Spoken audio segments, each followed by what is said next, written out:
Nakakatuwa dahil magpapa-active na si Casey Concepcion sa kanyang showbiz career. Malapit na ngang humarap si Casey sa entertainment media para ibida ang bago niyang show na ipapalabas sa TFC o The Filipino Channel at I Want Up.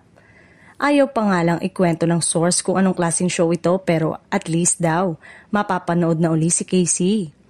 May meeting din daw si Casey sa Star Music para sa pagbabalik niya sa recording scene. Ayon kay Casey ay gusto rin daw na makasama ang inang si Sharon Cuneta sa isang proyekto. Magandang araw sana kung magkakasama ang mag-ina sa isang product endorsement.